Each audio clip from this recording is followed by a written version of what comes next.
स्वागत है आप सभी लोगों का मेरे चैनल साइंस टू टेक्नोलॉजी में। मैं अनुपम विपुल आप सभी लोगों का स्वागत करता हूं आज के शो रॉकेट मंडे में। आज हम लोग बात करेंगे थोड़ा सा मतलब ख्याली पकाओ के बारे में, यानी कि अगर मेरे पास इसरो का कंट्रोल रहता तो मैं क्या करता। और यहाँ पे मैं ज़रूर कहूँगा कि लोड थोड़ा कम लें। बहुत ज़्यादा लोग थोड़ा उत्तेजित हो जाते हैं, लेकिन काफ़ी लोगों का रिक्वेस्ट था कि अच्छा सर आप क्या कर लो, क्योंकि एक होता है कि दूसरों की फॉल्ट पकड़ना बहुत आसान होता है, लेकिन आप सुधारोगे कैसे। तो ये बस एक थॉट एक्सपेरिमेंट है, ज़्यादा लोड ना लें, शांति से देखें। और अगर आपको लगता है कि मुझे कुछ नहीं आता तो प्लीज़ वीडियो डिसलाइक करके बंद कर दें। इससे आपका भी भला होगा, मेरा भी भला होगा। लोड ज़्यादा ना लें, बस एक तौर का इंटरटेनमेंट के तौर पे देख लीजिए। तो आइए बात शुरू करते हैं। तो यहाँ पे सबसे मेरा पहला काम होगा कि मैं इसरो को दो हिस्सों में काटूंगा। सबसे पहला काम होगा इसरो का पार्ट ए, जिसको इसरो ही कहा जाएगा, और ये होगा इसका सारा काम जो इसरो अभी कर रहा है वो होगा। सिर्फ एक सेक्शन हटा दिया जाएगा, जो सेक्शन होगा लॉन्च प्रोविजन का, यानी कि लॉन्च आप कैसे करते हो वो सेक्शन आप हटा दो, यानी रॉकेट के डिवीजन को काट के अलग कर देना है। और दूसरा पार्ट जो बनेगा वो इसरो पार्ट बी, वो उसका नाम दे सकते हैं इसरो LSP, यानी कि लॉन्च सर्विस प्रोवाइडर। और इसका छोटा भाई समझ लीजिए, एक तौर से नासा ने किया था, जिसे कहते हैं लॉन्च सर्विस प्रोग्राम LSP। ये 1998 में किया गया था। आप सोचेंगे इस नासा के पास ऐसा स्ट्रक्चर कैसे है कि वो मतलब किसी को भी ये पेलोड दे सकती है, किसी के साथ काम कर सकती है, ULA के साथ कर सकती है, इसके साथ ऑर्बिटल ATK के साथ काम कर सकती है, फाल्कन के साथ कर सकती है। ये सब हो कैसे रहा, उन्होंने ये प्रोग्राम बनाया था, लॉन्च सर्विस प्रोग्राम। और इस तरह से करने से ये होता है ना कि अगर अभी जैसे इसरो जो है सब एक है, तो अगर अभी गवर्नमेंट पूछती है कि आपका जैसे गगनयान लेट हो रहा है, क्यों लेट हो रहा है, कोई जवाब नहीं मिलने वाला, क्योंकि हौच पौच सब चीज़ मिक्स हुआ है। तो आप नहीं बोल सकते कि आपका रॉकेट लटक रहा है, कि आपका एस्ट्रोनॉट प्रोग्राम लटक रहा है, कि आपका मतलब जो सप्लायर्स हैं वो लटक रहे हैं। आप चेक नहीं कर सकते, अकाउंटेबिलिटी खत्म हो जाती है, एकदम हौच पौच हो जाता है। तो ये अगर काट देते कि इसरो का ठीक है भैया, इसरो इसरो है और लॉन्च प्रोवाइडर अलग हो गया है, मतलब ऑब्वियसली नेशनल ही रहेगा, या तो उसे आप यही कह सकते हैं नेशनल लॉन्च सर्विस प्रोवाइडर, ये भी नाम रखा जा सकता है। तो ये दो अलग हो जाने से पता चल जाएगा ये डिपकॉन नौटंकी कर रहा है, किसके चलते गड़बड़ी हो रहा है।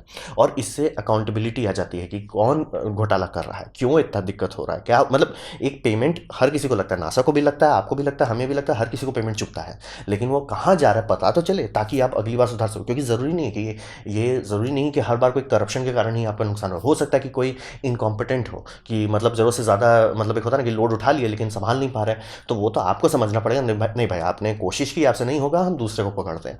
तो वो आप करोगे कैसे अगर सब चीज़ हौच पौच है। तो अकाउंटेबिलिटी सुधरती है और ट्रांसपेरेंसी आ जाता है। ट्रांसपेरेंसी बहुत इंपॉर्टेंट, ट्रांसपेरेंसी जब हो जाती है तो पता चल जाता है कि कहाँ पैसा लग रहा है, क्योंकि पैसा के मामले में जितना बाकी सारी कंपनी जा रही है उतना ही इसरो के पास जा रहा है। ऐसा नहीं है कि इसरो के पास पैसा नहीं है, रॉकेट के हिसाब से तो बहुत अच्छा खासा पैसा है। यहाँ पे मैं देख रहा हूँ रॉकेट लैब जो अभी 18 साल का भी नहीं हुआ है, ऑलमोस्ट लॉन्च केडेंस मैच कर रहा है, जिसका मतलब बजट कंपेयर ही नहीं करना है इसरो के कंपेयर में। और फिर एस्ट्रा जो 5 साल में छोटा रॉकेट बनाया, लॉन्च कर दिया, ऑर्बिट पहुंच गया 5 साल में।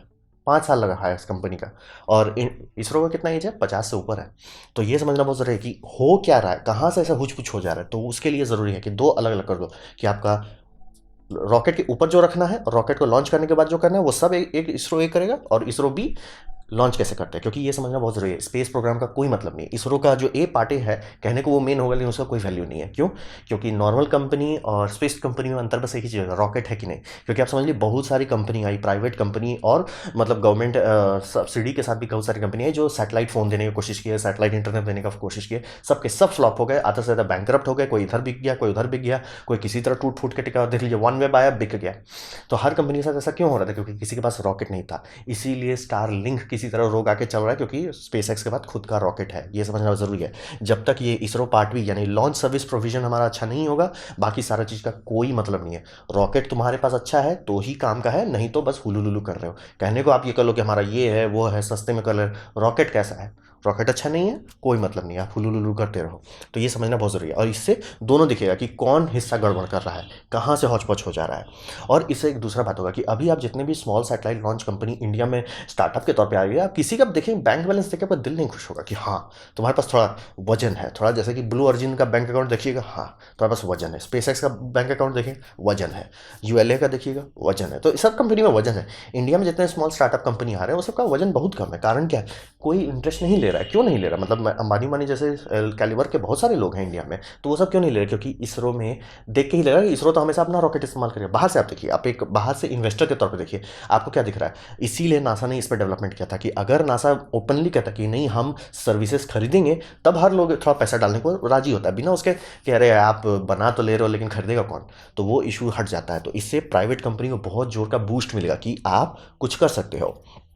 और इसरो खुला तौर पर बोल सकता है देखो भैया जिसको बनाना है बनाओ, हम खरीदने को तैयार, ये हमारा रिक्वायरमेंट है, कौन बना के देता है हम उसके हिसाब से कर लेंगे।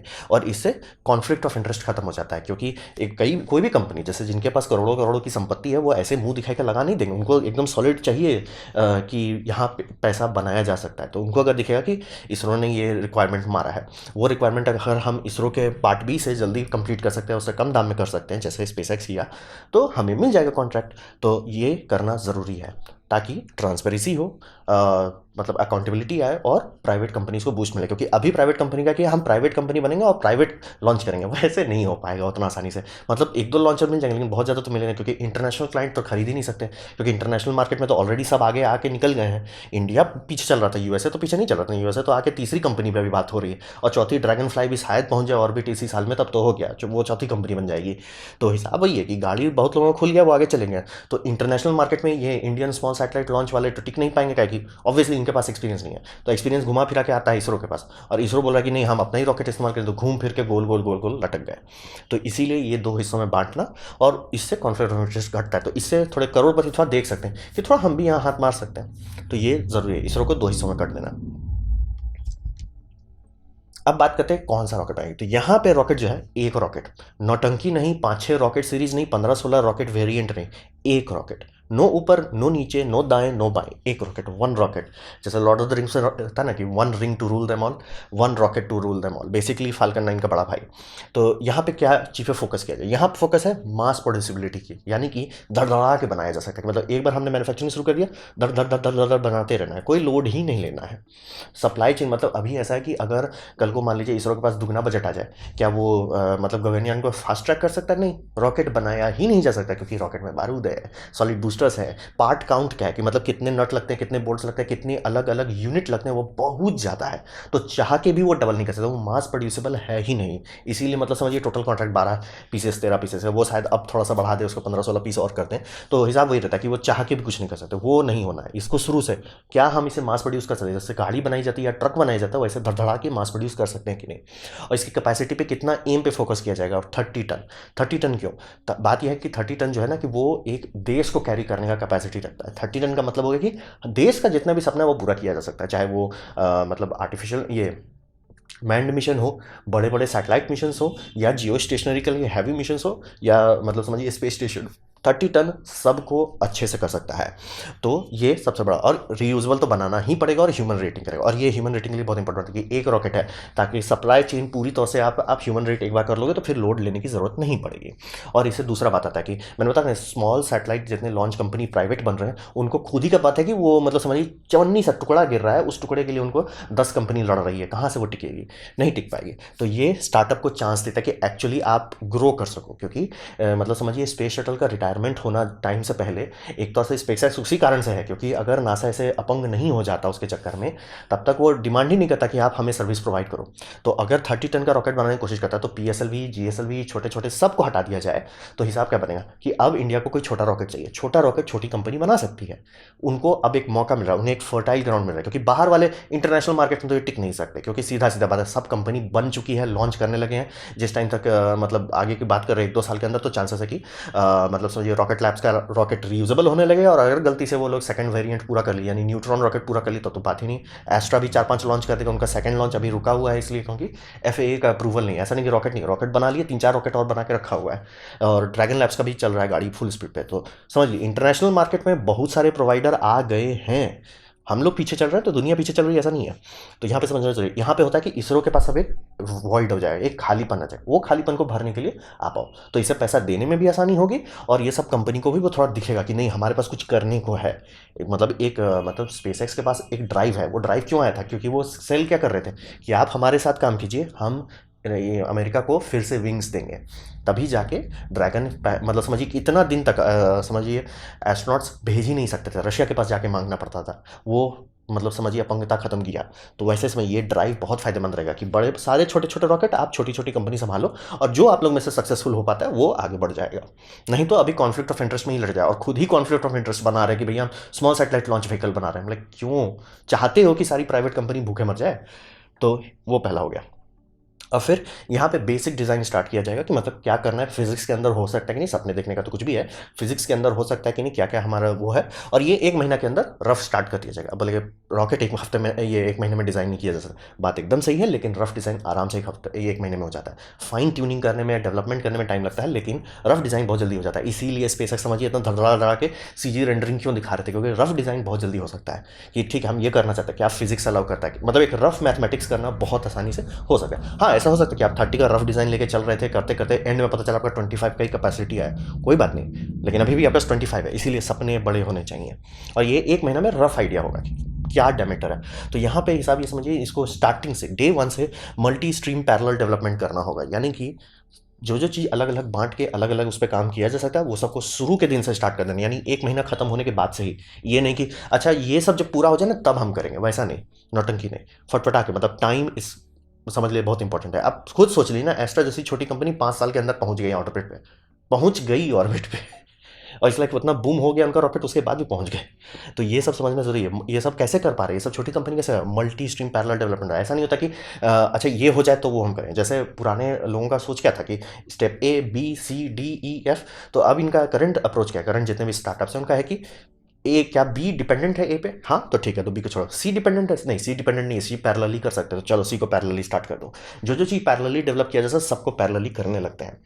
तो ये उसी के हिसाब से पहले महीना में यही सेटअप होगा कि ये हमें बनाना है, कैसे बनाना वो सॉर्ट करेंगे, और इसमें से कौन कौन सा नॉन ये है क्या बोलते हैं, मतलब स्ट्रीम इंडिपेंडेंट करता है। मैं 3 का एग्जाम्पल दे दूंगा, बहुत सारे और भी निकाले जा सकते हैं, 3 का एग्जाम्पल आगे बता दूंगा। और इसका टारगेट डायमीटर क्या होगा, मतलब कितना मोटाई होना चाहिए। फाल्कन 9 का सबसे बड़ा कमी है कि ये बहुत ज़्यादा पतला है। अब बोलेंगे फाल्कन 9 दुनिया का बेस्ट है, तो मैं क्यों खराब कर रहा हूँ। बात यह है कि जिस टाइम स्पेसएक्स बनाया गया था उस टाइम स्पेसएक्स के पास पैसा नहीं था, बहुत बहुत उनका बैंक अकाउंट कमज़ोर था। तो बैंक अकाउंट कमज़ोर होने का साइड इफेक्ट था कि उनको नॉर्मल रोड पे चलना था। तो नॉर्मल रोड पे आप बड़े चीज़ ले जा सकते हैं, लेकिन उसके लिए बहुत ज़्यादा वो भरना पड़ता है, टैक्स भरना पड़ता है, प्लस आपको राउटिंग भी अलग जहाँ से करना होगी, बहुत सारा सिग्नल हो, फ्लाईओवर अगर नहीं हो, तो वो सब का बचाने के लिए पैसा तो उन्होंने छोटे डायमीटर रखे। क्योंकि भाई बोला स्पेस एक्स आज करोड़पति है, पहले बहुत खाकपति था। तो उसी के हिसाब से इन्होंने 4.5 पे मतलब समझिए जुगाड़ किए थे। तो ये किसी तरह काम करता है। इसीलिए देखिए आप स्टारशिप सबसे पहला काम क्या किया, स्टारशिप में मोटा कर दिया। आप देखिए रॉकेट लैब्स क्या कर रहा है, न्यूट्रॉन में सबसे पहला काम मोटा कर रहा है। यही समझिए, डायमीटर जितना बड़ा उतना बल्ले बल्ले हो जाता है। डायमीटर बढ़ाना सबके लिए फायदेमंद है। और आप देख लीजिए कि फाल्कन 9 को बहुत सारे कॉन्ट्रैक्ट अभी भी क्यों नहीं मिलते, डायमीटर छोटा है उनका, जो मतलब फेयरिंग है, फेयरिंग का साइज छोटा पड़ रहा है। तो यहाँ पे किस टारगेट पे हम लोग एम कर रहे हैं, यहाँ टारगेट होगा देश को आगे ले जाने के लिए 6 मीटर डायमीटर। मतलब समझिए इंडिया टेक्निकली इंडिया के लॉन्च सर्विसेज को हैंडल करने का आदत है, क्योंकि अगर आप GSLV Mark 3 देखेंगे तो उसमें तो 2 सॉलिड बूस्टर है, तो दोनों का टोटल विथ तो ज़्यादा है, लेकिन मतलब एक सिलेंड्रिकल जो है हमारे पास 4.5 तक का ही एक्सपीरियंस है, तो 6 तक जाना पड़ेगा। 6 का मतलब हो जाएगा कि बहुत बड़ा फेयरिंग मिलेगा। कितना बड़ा, कोई और रॉकेट नहीं है, मतलब सिवाय स्टारशिप को छोड़ के, स्टारशिप को छोड़ के कोई उतना नहीं है। जनरली जो सबसे ऊपर भी जा रहा है, जो वल्कन रॉकेट है वो भी 5.5 है, 6 पे जाना है। और इसका फायदा होगा कि बड़ा फेयरिंग का बहुत सारा और फायदा हो जाता है। यानी कि अगर आपका रॉकेट बहुत टन नहीं ले जा सकता लो अर्थ ऑर्बिट में, कोई प्रॉब्लम नहीं है, आप तब भी बहुत बड़ा स्पेस स्टेशन बना सकते हैं। स्पेस स्टेशन का सबसे बड़ा प्रॉब्लम क्या था जब बनाया जा रहा था, बताइए, रॉकेट छोटा था। रॉकेट छोटा का साइड इफेक्ट यानी कि मतलब जो स्पेस शटल में जो स्पेस था वो कम था, तो सारे मॉड्यूल्स बहुत छोटे हैं, उससे बहुत बड़ा ये मॉड्यूल होगा। और 6 मीटर कोई उतनी बड़ी नहीं, जितनी आर्यन स्पेस आप देखें वो ऑलमोस्ट 5.5 मीटर है, ऑलमोस्ट, समझ रहे हैं, मतलब इस साइज के जितने मॉडर्न रॉकेट हैं ये बन रहे हैं। और किस मटेरियल से बनाया जाएगा, अभी जितने भी रॉकेट्स बन रहे हैं वो जनरली इससे बनता है, एल्युमिनियम लिथियम एलॉय से। उसका दाम कितना है, 4,000 से 40,000 रुपये किलो। तो वो सबको हटा के स्टेनलेस स्टील एलॉय इस्तेमाल करना है। और यहाँ पे समझिए एलॉय को कस्टमाइज भी किया जा सकता है। इसीलिए अगर आप लोग स्पेसएक्स का न्यूज़ देख रहे होंगे तो देखेंगे उन्होंने 301 से स्टार्ट किया था, फिर 303 पे चले गए, और फिर 30X पे, 30X आपको जो बोलना बोलिए। तो हिसाब ये है कि उन्होंने खुद का एक एलॉय मिक्स बना लिया, बनाया, टेस्ट किया, उसके बाद पता चला कि अरे ये थोड़ा सा चेंज कर सकते हो हमारे यूज़ केस में, क्योंकि वो लोग क्रायोजेनिक में यूज़ कर रहे हैं हर चीज़ का, तो उनको समझ में आया कि ये थोड़ा सा चेंज करके काम कर सकते हैं। अभी 303 अगर आप खरीदना चाहते हैं मार्केट में करीब 100 रुपये किलो में मिल जाएगा। तो हिसाब समझ लिए, 100 रुपये किलो वर्सेस कई हज़ार रुपये किलो, तो हर मामले में फैंसी नौटंकी नहीं करना है, सीधा सीधा ये करना है, जैसे कि एस्ट्रो रॉकेट कर रहा है, सिंपल रॉकेट बना रहा है। कार्बन फाइबर नहीं करना है, कोई नया लिथियम एलॉय ये सब नहीं करना है, शांति से नॉर्मल स्टेनलेस स्टील। हाँ, उसका एल्यूमिनियम ये मतलब जो एलॉय है उसका कंस्ट्रक्शन आप चेंज कर सकते हैं, अगर इंडिया के मतलब मेटलर्जिस्ट उसको डिलीवर कर पाते हैं तो उसको चेंज कर सकते हैं। फिर प्रोपेलेंट कौन सा इस्तेमाल होगा, CH4 और O2 यानी कि मीथेन प्लस ऑक्सीजन। ऑक्सीजन तो फिक्स्ड ही है, वो तो मतलब इसरो को ऑलरेडी आता है, बस मीथेन पे जाना है। RP1 मतलब कोई भी कुछ नहीं, शांति से CH4। और हॉट गैस प्रेशराइजेशन करना होगा। हॉट गैस प्रेशराइजेशन का मतलब ये होता है कि ये जनरली बड़े टैंक्स में किया जाता है, जैसे कि स्पेस शटल है, तो स्पेस शटल जब चलता था उसमें इंजन से थोड़ा सा मतलब समझिए एक तौर से मीथेन को वो बॉयल ऑफ, मीथेन कह रहा हूँ, हाइड्रोजन और ऑक्सीजन को बॉयल ऑफ करते थे, वो बॉयल ऑफ करके वापस वो टैंक में डाल देते। टैंक बहुत बड़ा था, उतना बड़ा टैंक में आप कुछ भी करके प्रेशराइज नहीं कर सकते थे, तो हिसाब वही रहता कि इंजन से ही थोड़ा सा मतलब वही प्रोपेलर, मतलब हाइड्रोजन के टैंक में आप हाइड्रोजन ही डाल रहे हो, ऑक्सीजन के टैंक में ऑक्सीजन ही डाल रहे हो, तो उससे वो प्रेशर मेंटेन रख पाता था। और यही समझिए स्टारशिप भी करेगा। बड़े बड़े रॉकेट में किया जाता है, इसमें नहीं करते हैं, लेकिन बड़े रॉकेट में आपको इसकी ज़रूरत पड़ती है। और यहाँ पे हम लोग 6 मीटर का बात कर रहे हैं, थोड़ा बम रॉकेट का बात कर रहे हैं, तो इसको डे 1 से डिज़ाइन करना है हॉट गैस प्रेशराइजेशन के लिए।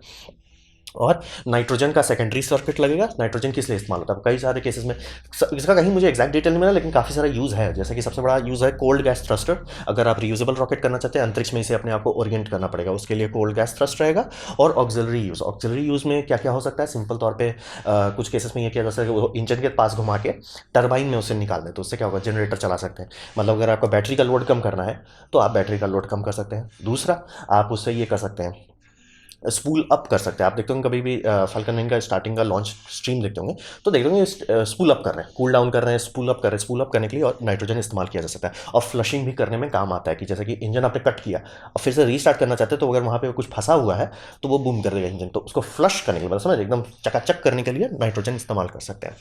तो रीयूजेबल में किस तरह के मोड रहेंगे, रीयूजेबल में 2 मोड रहेगा। सबसे पहला डिस्पोजेबल, जो स्टार्टिंग में बना लिया जाएगा, और दूसरा रिटर्न टू लैंड, यानी कि जमीन जहाँ पे लॉन्च किया गया वहीं पे लाएं।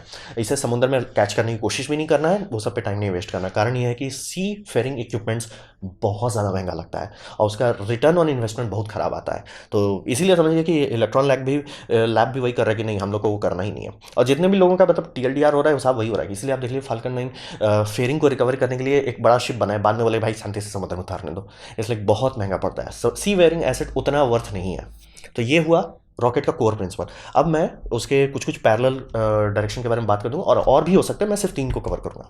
सबसे पहला पैरेलल डेवलपमेंट, जो तुरंत मतलब पहला महीना के बाद ही स्टार्ट कर सकते हैं, टैंक डेवलपमेंट। यही तो सब लोग देख रहा है स्टारशिप का डेवलपमेंट में।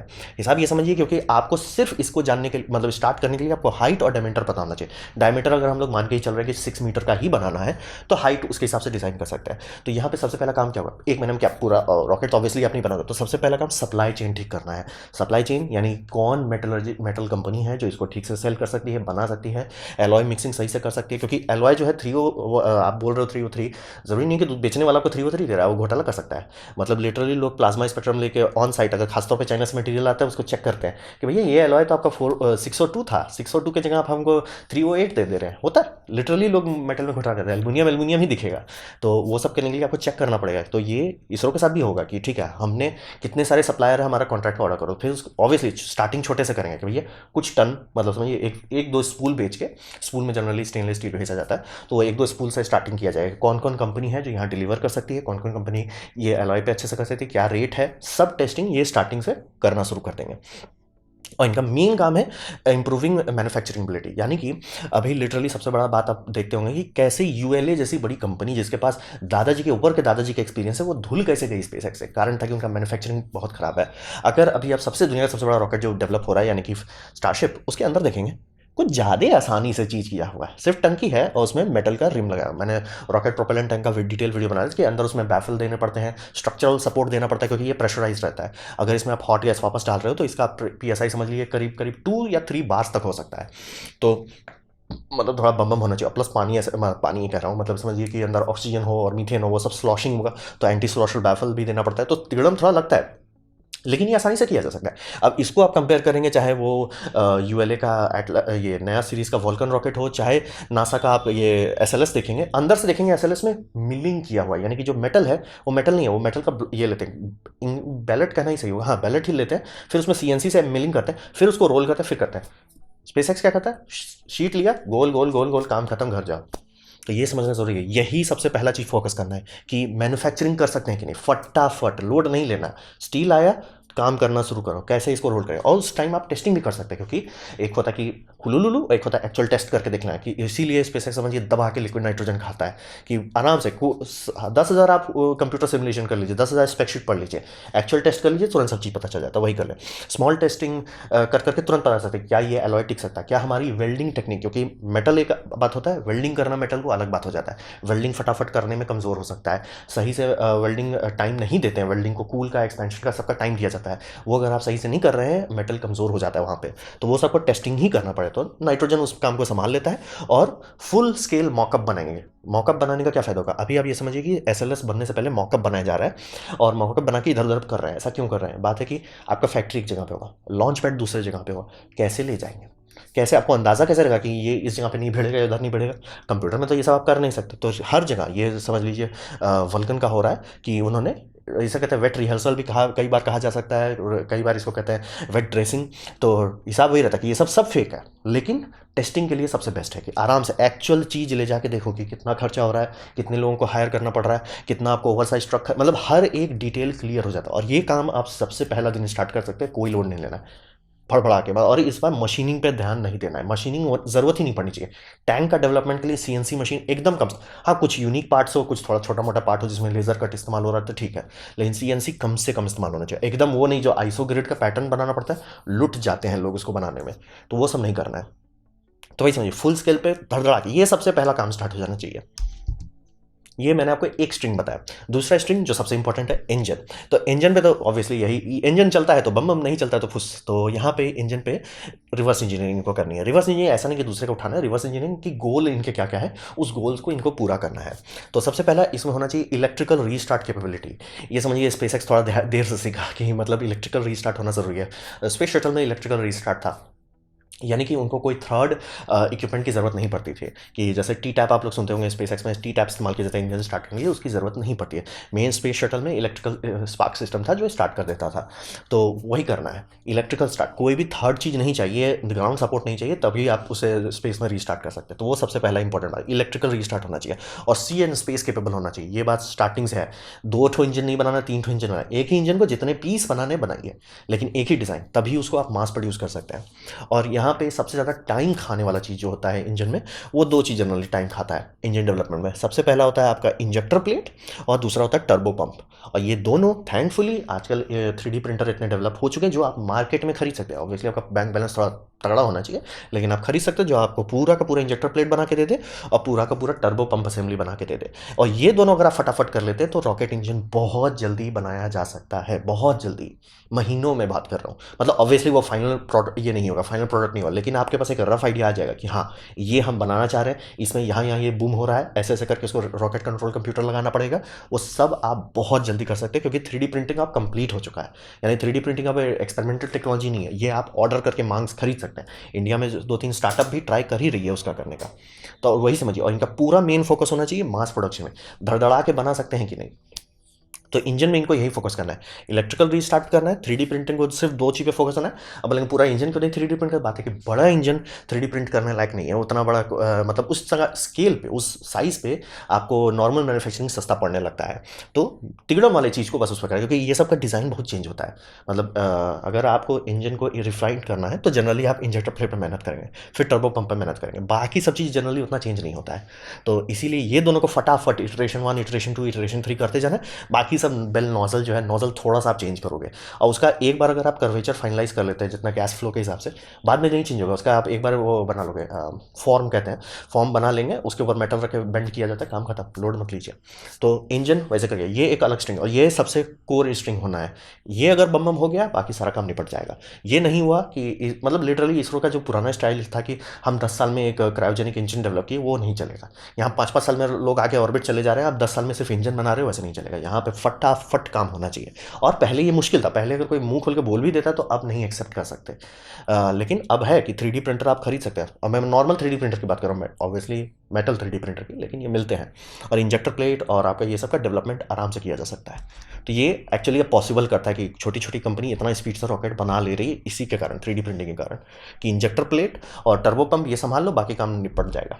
तो चलिए अब एक दूसरे स्ट्रिंग के बारे में, इंजन के बारे में बात हो गया। तो अब यहाँ पे ग्राउंड के बारे में बात करें। ऐसे बहुत सारे और स्ट्रिंग भी है, इसीलिए मैं बोल रहा हूँ कि बहुत सारे डेवलपमेंट जो है पैरेलली किया जा सकता है। तो यहाँ तो मैंने सिर्फ 3 का एग्जांपल लिया है।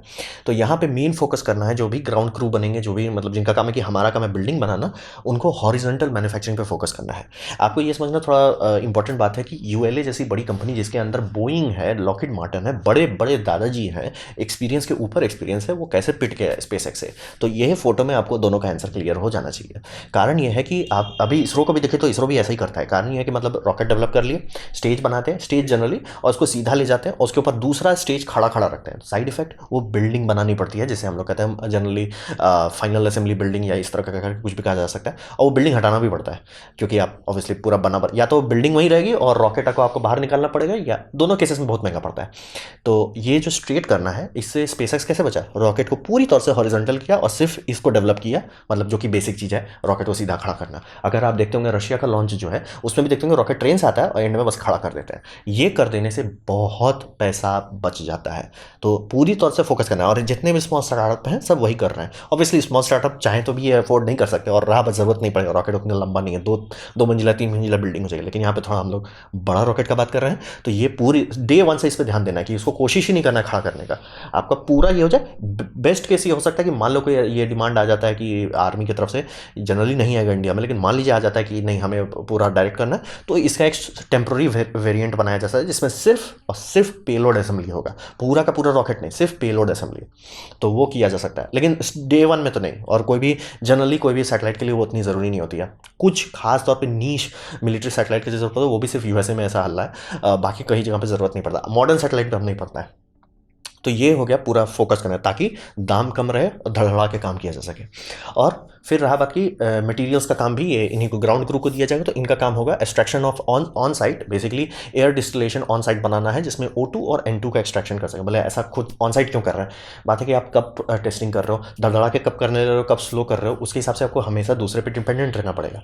और जिससे आप खरीद रहे हो वो भी वही करेगा जो आप खुद करोगे, एयर डिस्टिल करेंगे। तो अगर आप ऑन साइट करते हो तो बहुत सारा चीज़ आपको सीखने को मिलता है, खुद का सप्लाई चेन कंट्रोल करना है। हाँ, डे 1 में नहीं होगा। जैसे मान लीजिए 1 महीना बाद टंकी स्टार्ट डेवलपिंग होने लगा, तो ऑब्वियसली शुरू में खरीदेंगे, लेकिन इसको भी बनाने में टाइम लगेगा। लेकिन आप बना लोगे तो आपके पास सप्लाई चेन का कंट्रोल आ जाएगा कि हमारे पास है, और आपको पता है कि नहीं हमें धड़धड़ा के मतलब आप देख रहे हो कि टैंक का डेवलपमेंट फुल स्पीड पर चल रहा है, धड़धड़ा के आपको खूब सारे बनाने पड़े, आप उसके हिसाब से टैंक फार्म बना के एडवांस में स्टोर कर लेंगे। यही देखिए स्पेसएक्स भी कर रहा है इसमें बोकोचिका साइट पे। ऑन साइट जो चीज़ किया जा सकता है उसे ऑन साइट ही कर लो, क्योंकि घूम फिर के आप किसी को पैसा दे रहे हो, वो दे क्या रहा है आपको, सिर्फ हाँ, हमारा एयर डिस्टिलर चल रहा है, हम उसका बिजली का पैसा प्लस अपना प्रॉफिट प्लस ट्रांसपोर्ट का खर्चा। यहाँ पे आप वो सब स्टेप हटा दे रहे हो, ट्रांसपोर्ट का खर्चा हट जा रहा है और उनका प्रॉफिट हट जा रहा है, डायरेक्ट ऑन साइट कर रहे हैं। ये करना उतनी आसान बात है।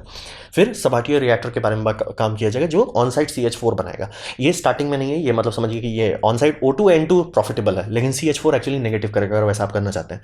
कारण क्या है, बात है इस प्योर CH4 निकालना, मतलब कि pure raw clean methane liquid form में बहुत महंगा पड़ता है। जो जिसे हम लोग LNG कहते हैं, लिक्विफाइड नेचुरल गैस, वो जनरली प्योर CH4 नहीं होता, उसे फिल्ट्रेशन प्रोसेस में डालना पड़ता है, तब जाके CH4 प्योर मिलता है। और प्योर CH4 ऐसा नहीं है जो मैं कंटामिनेटेड बोल रहा हूँ, उसमें मतलब इथेन ब्यूटेन इस तरह का हो सकता है मिक्स। तो उसे ऐसा नहीं कि आपका रॉकेट बूम हो जाएगा, रॉकेट तब भी कम करेगा, लेकिन मैक्सिमम परफॉर्मेंस आपको नहीं मिलेगा। तो CH4 मैक्सिमम परफॉर्मेंस देता है। तो ऑन साइट बनाने का बात क्यों हो रहा है, जो कि ये महंगा ही पड़ेगा।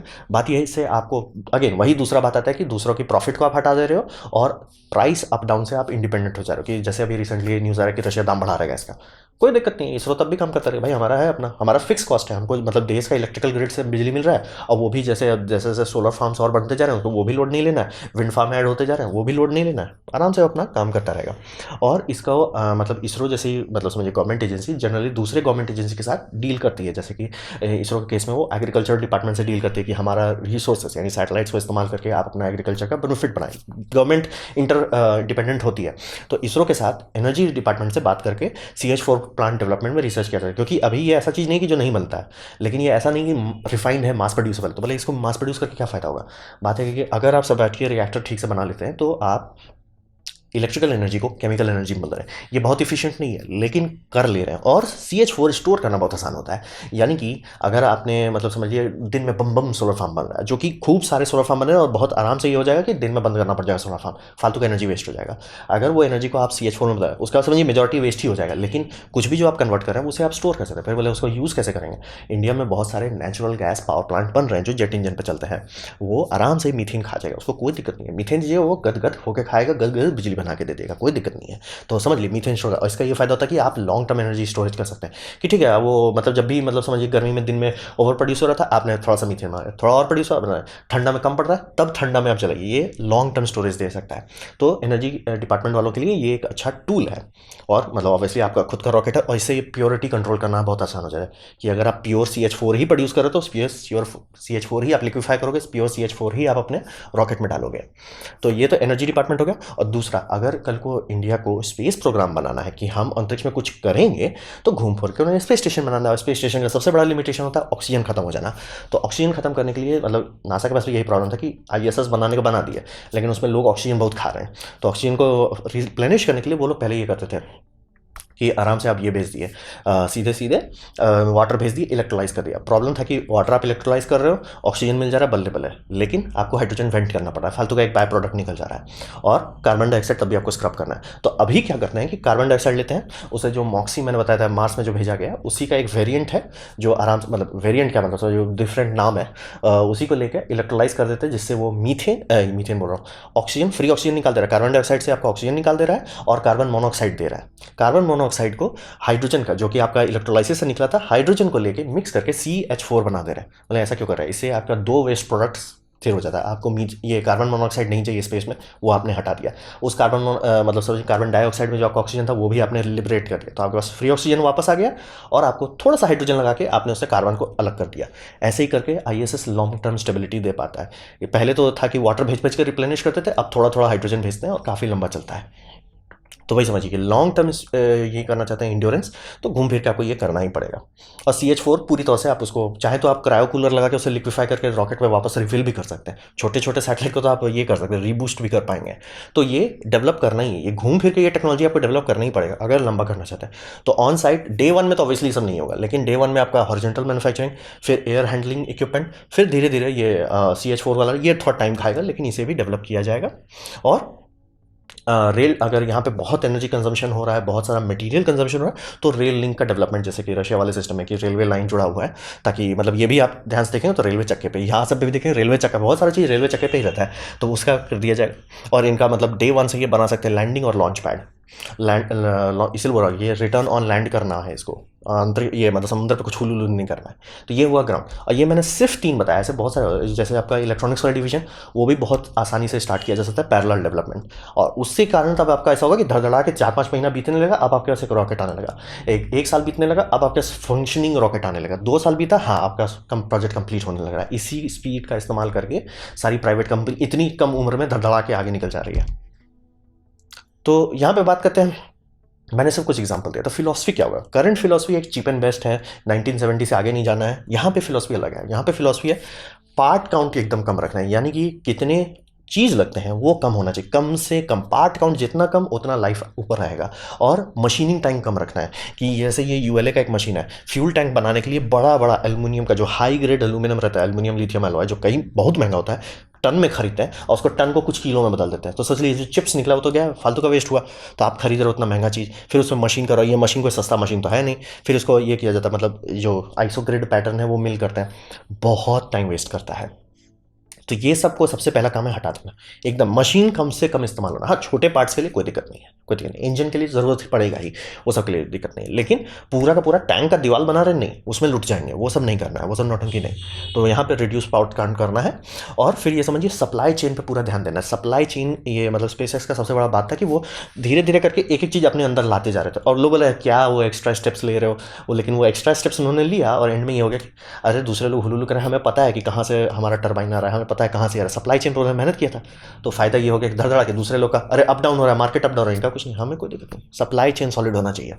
और जो भी पार्ट्स डिस्पोजेबल होगा, जैसे कि आपका पेलोड फेयरिंग सेकंड स्टेज, वो सब डिस्पोजेबल, इसको सिंपल और ईजी बनाना है, मतलब लोड नहीं लेना है कि इसको लेटेस्ट एंड ग्रेटेस्ट नहीं, उसको वर्किंग कंडीशन बनाओ और फेंक दो, कोई दिमाग नहीं लगाना। जैसे कि अगर कल को मान लीजिए आप एक कंपटीशन कर सकते हैं इसरो के अंदर जो इंजीनियर्स हो, या सीधा प्रोजेक्ट दे सकते हैं कि एल्युमिनियम का इस्तेमाल करके, स्टेनलेस स्टील थोड़ा भारी पड़ जाएगा, मतलब अगर आपका रॉकेट का कैपेसिटी 30 टन है और मान लीजिए पेलोड का रिक्वायरमेंट नहीं है तो आप वो कर सकते हैं, लेकिन चाहे तो एल्युमिनियम से ऐसा स्टैम्प्ड एल्युमिनियम का इस्तेमाल करके कर सकते हैं, इसमें ये मिलिंग ना करना पड़े। अगर आप देखना चाहते हैं रॉकेट फेयरिंग, अगर आप बेंगलोर में हैं तो हाल एयरपोर्ट म्यूजियम में जाके देखिए, वहाँ पूरा फुल साइज वो रखा हुआ है। तो आपको देखिए वो मशीनिंग टाइम देख के समझ में आएगा रॉकेट करोड़ों करोड़ों क्यों खाता है, 100 करोड़ 500 करोड़ क्यों खाता है। तो वो सबको हटाना है। स्टैम्प्ड एल्युमिनियम से, जैसे कि आपका गाड़ी का कैसा दिखता है कि गाड़ी में एक आउटर शीट रहता है जो स्मूथ रहता है, अंदर में रिज्ड ये रहता है, मतलब रिज्ड समझिए मेटल रिम रहता है जो अंदर से वेल्ड किया जाता है, उससे स्ट्रांग हो जाता है। वैसे करके कुछ भी डेवलप किया जाए ताकि सस्ते में निपटा है। फेंकना ही है लेकिन लोड नहीं लेना है, ये समझना जरूरी है। जो भी चीज़ फेंकना है लोड लेने लायक उसको नहीं बनाना है कि बहुत दिक्कत हो। और बूस्टर एक जरा भी उसमें नहीं लगाना है कि हमने जो रॉकेट बनाया काम खत्म, वो 30 टन का होना चाहिए। स्पेसएक्स का क्लीन रॉकेट है, नौटंकी नहीं दाएं या बाएं। बोले कि स्पेसएक्स का है तो ऐसा इंजन नहीं है, ये ब्लॉक 1 का था। और ये फाइनल बात होना है कि अडाप्टेबिलिटी डे 1 से होना है। इनको ऐसा लेके नहीं चलना कि हमने एक बार डिज़ाइन बना लिया तो वो उसको चेंज नहीं करना, वैसा नहीं, एकदम नहीं करना है, क्योंकि वैसे करने पर लोग फंस जाते हैं। वैसे करने पे आप 1970 का रॉकेट भी आप 2020 में बना रहे हो, तो वैसा नहीं करना है। आप बनाओगे, देखोगे और उसी से सीखोगे, वही आपका सबसे बड़ा टीचर रहेगा कि अरे हमने ऐसा किया तो ऐसा कर सकते थे। ये होता है लोगों को। तभी देखिए फाल्कन 9 का ब्लॉक 1 है, ब्लॉक 1 ऐसा था, 9 इंजन ऐसे मतलब समझिए नॉर्मल ग्रिड में था, फिर ऑक्टागोनल ग्रिड में डालने लगे, समझ में आने लगा, उनको डेवलप करते करते समझ में आया। तो ये अडाप्टेबिलिटी कोर पे होना चाहिए सारे टीम में जितने लोग काम कर रहे हैं। ये ठीक है हमने ऐसे ब्लॉक 1 बना लिया, लेकिन फिर बाद में मान लिया डिस्कशन कराते हैं कि अच्छा क्या सुधार सकते हैं, क्या और इंप्रूव कर सकते हैं। ऐसा नहीं कि बना लिया तो उसको छेड़ना नहीं है, बना लिया उसको और रिफाइन करो। तभी से जिस टाइम ये था मतलब ब्लॉक 1 था 10 टन टू लोअर ऑर्बिट था, अभी 22 टन है लोअर ऑर्बिट पे। तो समझ लीजिए पुश करना है डिज़ाइन में। और एक बार भी इन्होंने साइड बूस्टर नहीं पहुंचा, दाम भी कम कर लिए, मतलब समझिए बहुत सारा चीज़ सिंप्लिसिटी से ये लोग जीत गए, हुलुलुलु नहीं किए। तो ये फिलॉसफी वही करना है कि पार्ट को एकदम कम, एक ही पार्ट जितना बार यूज़ कर सकते हो उतना बढ़िया है, ज़्यादा हुलुलुलु नहीं। मशीनिंग टाइम एकदम नहीं, सीएनसी मशीन कम से कम, लेज़र कटर सस्ता है वो निपटाया जा सकता है, लेकिन सीएनसी मशीन बहुत कम। और वही समझिए पूरा सप्लाई चेन पे पहला दिन से इलेक्ट्रॉनिक्स से भी कर सकते हैं। जैसे कि इलेक्ट्रॉनिक्स के तौर पे रिस्क 5 पे हमारा जो अग्नि प्रोसेसर बन रहा है, उसी को स्टार्टिंग के दिन से कि ठीक है हम आपसे ऑर्डर करने वाले, कौन कंपनी है इंडिया में जो इसको इन हाउस फैब्रिकेशन कर सकती है, सारा शुरू से करेंगे। क्योंकि उसको भी 3-4 साल लग जाएगा सेटअप बनाने में कि मतलब जो लिथोग्राफी मशीन आती है जो एक्चुअली आपका लार्ज स्केल पर मैनुफैक्चर करें, बहुत महंगा होता है। और उसको अगर बनाना चाहते हैं इन हाउस का, क्योंकि टेक्निकल कर सकता है इंडिया 200 नैनोमीटर तो घर में बना ही सकता है, और लेकिन स्पेस में 200 नैनोमीटर ही यूज़ करता है, जनरली उससे नीचे नहीं लाया जाता, नहीं तो कॉस्मिक रेस उसको बिट फ्लिप करने लगता है। तो वो आराम से आप डे 1 से कर सकते हैं, उसको भी टाइम लगेगा, लेकिन ये बोला पैरेलल डेवलपमेंट। ऐसा नहीं कि रॉकेट का पूरा डिज़ाइन हो गया तब जाके अच्छा अब इसके लिए कंप्यूटर खोजो, अब जाके इसके लिए डेमो बनाओ, ना स्टार्टिंग से पैरेलल, क्योंकि घूम फिर के बहुत सारा चीज़ आप अलग से कर सकते हैं। तो फिलॉसफी वही रहना है कि अडाप्टेबल रहना है, मशीनिंग टाइम कम करना है, और एक डिज़ाइन जब बन जाए वो काम करने लगे तब भी उसे छोड़ नहीं देना है। तो ये था मेरा बहुत लंबा वीडियो और एक थोड़ा सा थॉट एक्सपेरिमेंट था, तो देखना चाहूँगा आप लोगों का रिस्पांस कैसा आता है। तो अगर आप लोगों ने देखा, कुछ सीखा, कुछ समझ में आया, कुछ थोड़ा सा मज़ा मिला, एंटरटेनमेंट मिला, तो मैं कहूँगा लाइक कर दें, दोस्तों से शेयर कर दें, उससे मेरा काफ़ी भला होगा। नहीं अच्छा लगा, नहीं पसंद आया, कोई बात नहीं, आप डिसलाइक कर सकते हैं। मैं कहूँगा डिसलाइक 2 बार दबाएं या 3 बार दबाएं। ये आपसे कहूँगा कॉमेंट लिखें, मैं हर कमेंट को पढ़ने की कोशिश करता हूँ। आपसे कहूँगा सब्सक्राइब कीजिए, बेल दबाइए अगर आप फ्री हैं तो। आपने मेरा वीडियो देखा जानकर मुझे बहुत खुशी हुई। धन्यवाद।